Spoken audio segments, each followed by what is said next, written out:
This week on Africa Weekly, we travel to Mali, where the government is trying to attract tourists to the safer regions of a country that has been plagued with violence. And we meet the men and women behind Angola's largest ever investment in offshore oil and gas exploration. But first, a summary of the stories that made the headlines this week. Protests in Sudan, which entered their second week and were triggered by the government tripling the price of bread on December 19th, have left dozens dead, according to reports by Amnesty International. However, the government claims the toll is much lower. Sudan's main opposition leader, Sadiq al-Mahdi, blames armed repression for the deaths. وندين القمع المسلح.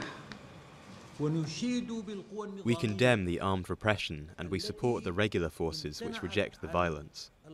And we ask all the regular forces not to use violence against the oppressed and the hungry people. The use of violence will lead to national and international investigation, for sure. سوف يستدعي حتما تحقيقا وطنيا ودوليا. Demonstrations erupted in Eastern Democratic Republic of Congo on Thursday, a day after the National Election Commission announced that Sunday's presidential vote would be postponed in several troubled areas until March. Anger spilled onto the streets as several hundred demonstrators gathered in the administrative district of the city of Beni, one of the areas where the poll will be postponed. We were promised that elections would be on the 30th, and now after the 30th, what date will they be? We are tired and we want to vote. The commission said the vote will take place in the rest of the country as scheduled, and the next president will be sworn in on January 18th. Former Madagascan President Andry Rajoelina has returned to power after he won 55.7% against 44.3% for his rival Marc Ravalomanana. I thank the entire Malagasy population, those who trusted me, and even those who voted for the other candidate. Here is my message. We need calm. The Malagasy people do not need unrest, but a leader who has wisdom, a leader who can bring together all Malagasy people. But the results, which were announced under high security, were quickly appealed by Ravalomanana, who filed papers with the Constitutional Court hours after the Electoral Commission announced the complete results. The court has 9 days to formally name the new president after it has reviewed the petition. Suicide attackers stormed the Libyan Foreign Ministry in the capital Tripoli on Tuesday, killing at least 3 people, including a senior civil servant, and wounding at least 21 others.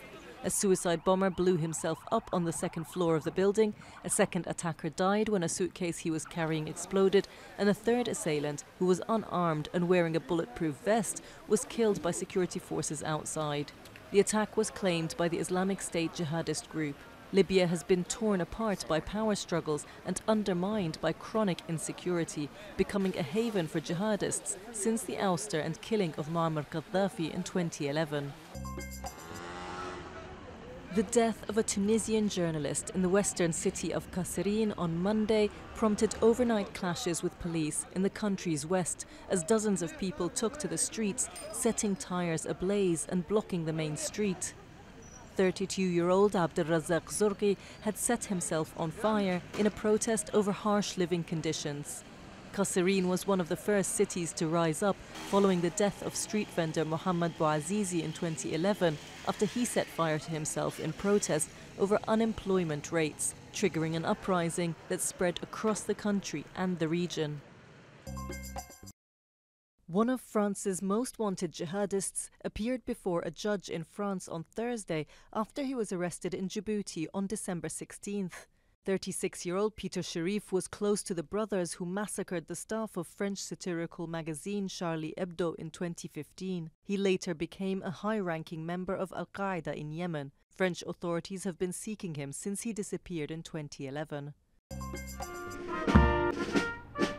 French President Emmanuel Macron paid a pre-Christmas visit to French soldiers in Chad on Saturday, bringing enough champagne, foie gras and chocolate for 1,300 troops along with him. Macron landed at Kosai Air Base near N'Djamena, the nerve centre of Operation Berkane, a 4-year campaign led by France against Islamic jihadists in Burkina Faso, Chad, Mali, Mauritania and Niger.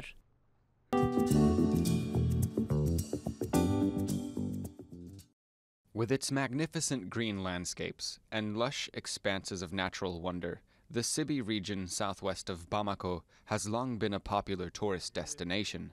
But in recent years, tourists have abandoned the area. There are tourists who come, but not many. So they come slowly, but they are very scared. And they don't really want to visit as long as there is a crisis. The region has largely escaped the violence that's affected other areas of this vast West African country since 2012, when jihadists exploited a separatist uprising to take over key cities in the north. But it is nonetheless suffering from the fear that has plagued the entire tourism sector, once a pillar of the Malian economy. At the artisanal market in Bamako, merchants are losing hope. Since the hostilities began, we have nothing here. Times are hard. In the wait for international tourists to return, the government is trying to sell Mali as a domestic tourist destination, especially in the south. The Tourism Promotion Agency is organizing Awareness Day events throughout the country.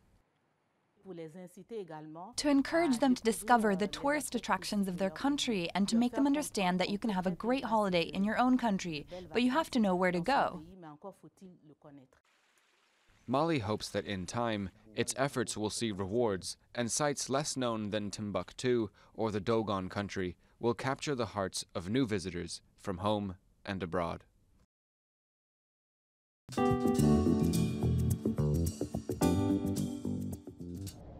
This is Kaombo North, a state-of-the-art oil extraction vessel anchored in the South Atlantic Ocean, 250 kilometers off Angola. It's part of the country's biggest ever push into offshore oil and gas exploration. At 330 meters in length and 110 meters at its highest point, this enormous moored boat is an impressive sight. But for those on board, personal space is hard to come by. This is my home.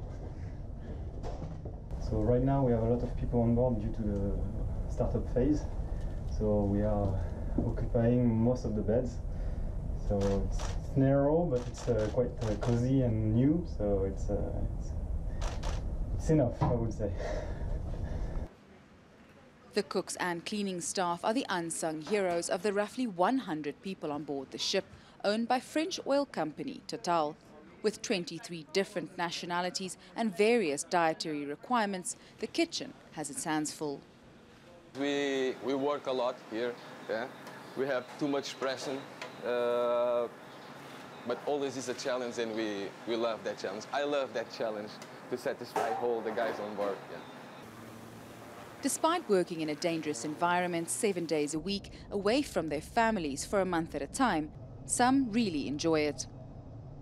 You miss most of the main dates on the family, the birthdays and everything else.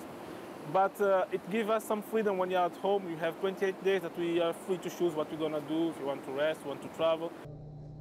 As for women on board, there are only a handful. I'm giving this message to all my colleagues because they were thinking, maybe the offshore environment is not women-friendly and so on. But I'm here and I'm really happy to be here. Working offshore might not be for everyone, but for some, it's the best job in the world.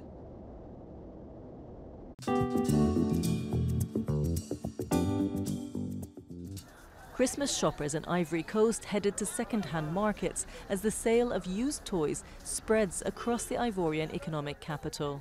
In Abidjan's working-class districts, as well as in the chic municipality of Cocody, parents flock to stalls and shops in search of good quality items for their loved ones at lower costs. First of all, there's the financial crisis, and it's not easy for us as parents. Also, when we buy things from here, they last longer. That's all from us at Africa Weekly. Until next week.